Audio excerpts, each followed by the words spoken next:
just these few short scriptures, that I have established that there are 3 different heavens, 3 different levels that do exist.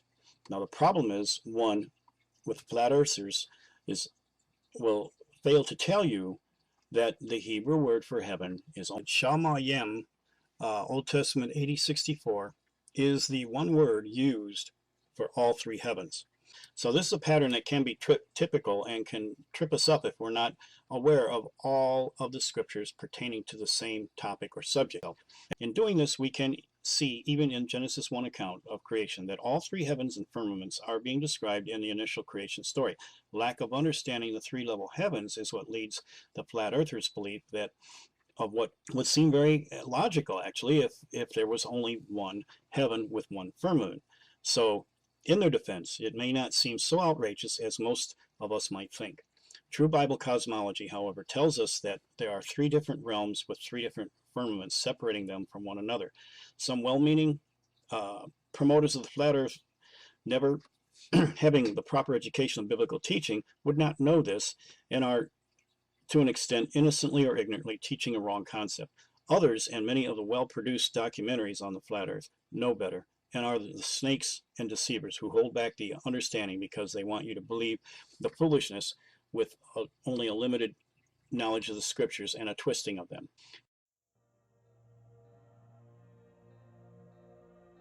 Okay, so I'm putting out a response to Jim Wilhelmsen and his video that he just put out on the flat earth. It's over an hour long.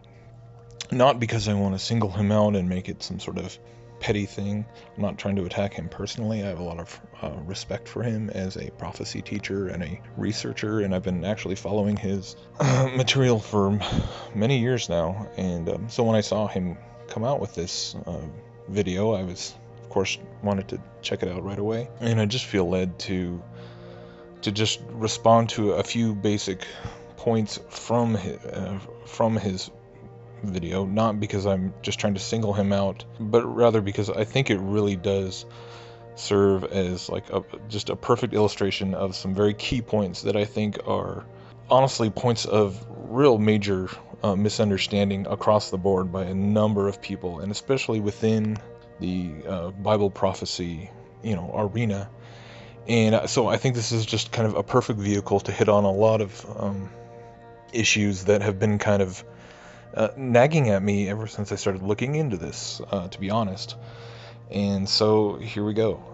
In that first section, he starts off by talking about how one of the major problems with flat earthers is that he basically makes the accusation that they are ignorant about the fact that the Bible describes 3, the first, second, and third heavens, and that this flat earth cosmology is just basically this sort of simplistic, completely materialistic idea of, the Truman Show dome, with, the heavens just being one heavens of whatever's inside the dome, and then like that there's one firmament in the one heaven. And so he spends a lot of time attacking this and contrasting that to the idea of the conventional prophecy, or the conventional cosmology of the 20th century for most Bible scholars has been this idea that the first heaven is the atmosphere, the second heaven is outer space, and that the third heaven is heaven, where the highest heaven where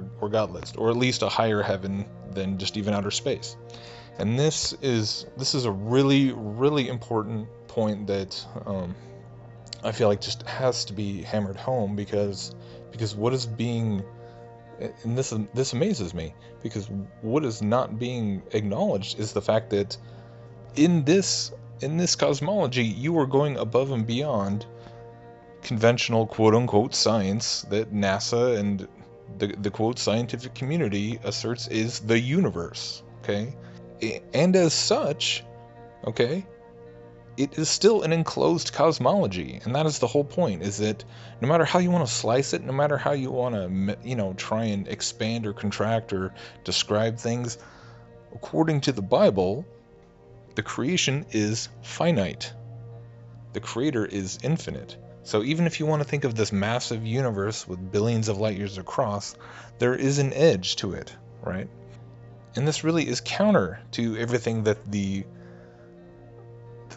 NASA scientists and the the physicists and all the atheistic cosmologists are going to tell you, and that are going to insist is true from their abstract mathematical calculations, right? Because to them, the universe essentially is infinite. There's nothing to say that it's not, that it can expand forever. And of course, there's those who will say that at some point it's going to come back, it's going to start contracting and implode back in on itself or whatever. But the point is that what Wilhelmsen is really revealing here is, I think, something that is shared by a lot of Bible scholars and prophecy teachers and such, who basically think that the flat Earth model does not incorporate this hyperdimensional aspect to cosmology to it, when in fact it is nothing could be further from the truth. And this is what has just aggravated me to no end ever since the very beginning, when I got into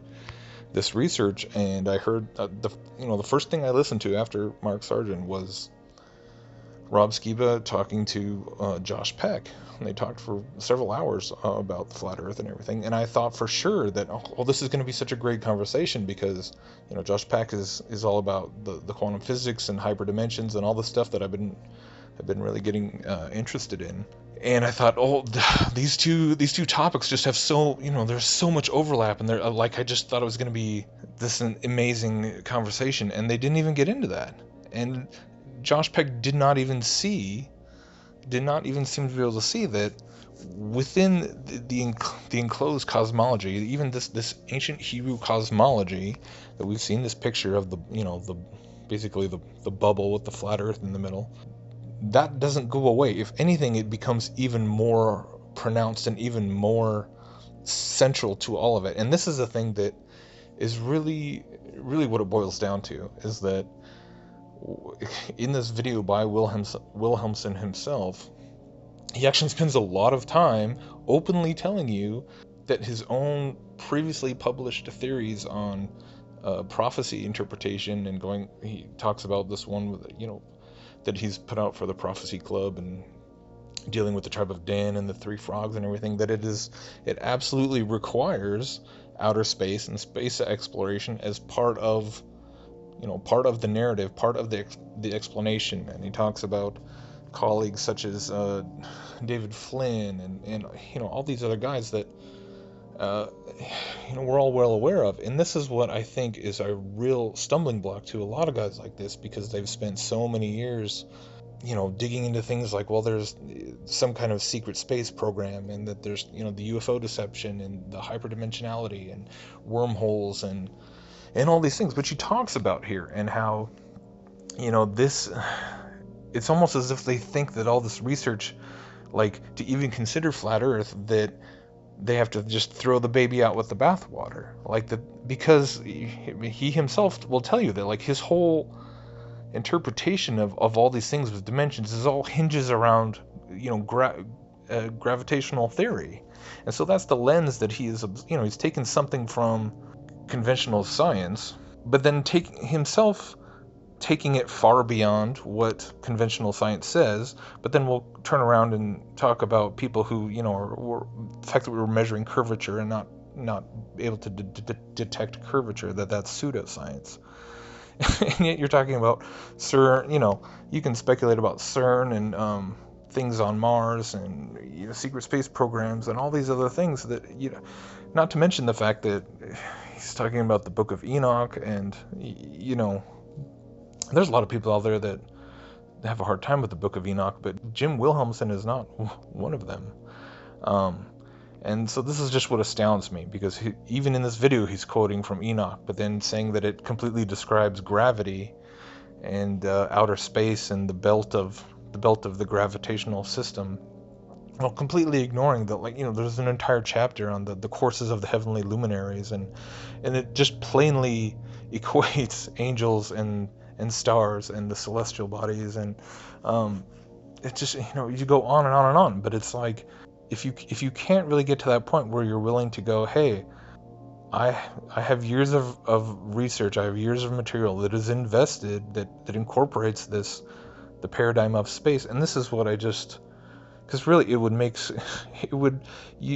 it does not require guys like Jim Wilhelmsen, Eli Marzulli, Stan Deyo, David Flynn, all these guys that were at that UFO conference that he mentions, all these guys have done so much amazing research on the UFO deception and the occult and all these connections that to disregard space as to disregard the to say that the moon landings were fake, or that all the ISS and these things does not render all that research as being worthless. If anything, it just makes it make that much more sense, because we're talking about the spiritual realm.